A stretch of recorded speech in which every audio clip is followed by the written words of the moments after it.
Israel has stepped up its air campaign in Gaza. One airstrike overnight took out a key Palestinian government building. It was the cabinet headquarters. CNN's senior international correspondent Sarah Seidner is in Gaza City. Sarah, what can you tell us right now? Natasha, I'm standing just where we were about 3 or 4 in the morning when there was a large blast. It shook our windows, and I want to show you the result of that blast. I'm going to move out of the shot here. The blast actually did this. You're looking at the smoldering building. Now, that is the police headquarters. We also know that the Hamas's main headquarters has been hit as well, but you can see the damage that these airstrikes can do. If you go ahead and toss to that video that we sent in last night, my photographer Dan Morgan was here rolling. We were about to go live, and there you have it, that huge boom, and then the ball of fire.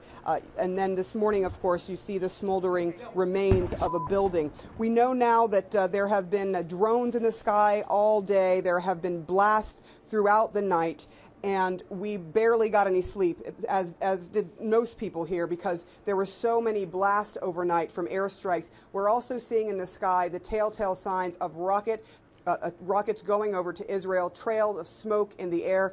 Civilians very worried here, as you might imagine. We do know that Israel is trying to do pinpoint targeting members of Hamas and other militant groups that are here in Gaza, but there has certainly been plenty of civilian casualties as well, and there's big fear that Israel is going to begin a ground war here sometime soon, Natasha. Yeah, Israel's strikes seem very calculated in all this. It looks pretty calm now, thank goodness, behind you, but we don't know what's going to happen next. And I've got to wonder, too, the U.S. is watching this situation very closely, as Israel is its ally.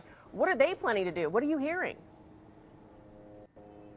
Well, they're in close contact, diplomatically with Israel. They have long said that they stand by Israel's right to defend itself, and it is true that there are dozens of rockets coming over from Gaza into Israel. But the people here in Gaza, the leadership here in Gaza, saying that they're the ones that are the victims of Israel striking Gaza and its citizens. So this is one of those fights where it's almost a catch-22. It doesn't really matter who started it. It matters how they can end it. And so far, the mediator, which has normally been Egypt, hasn't been able to calm things down whatsoever. And I can tell you right now, we are hearing drones in the sky. Kind of sounds like what you would hear like a lawnmower in a yard, but above you. And usually when we hear the drones, you hear planes after that, and then you hear the sounds of airstrikes and huge plumes of smoke. Natasha? Makes me want to just put a safety helmet on you. Sarah Seidner in Gaza City, be very careful. Thank you so much for the update on that.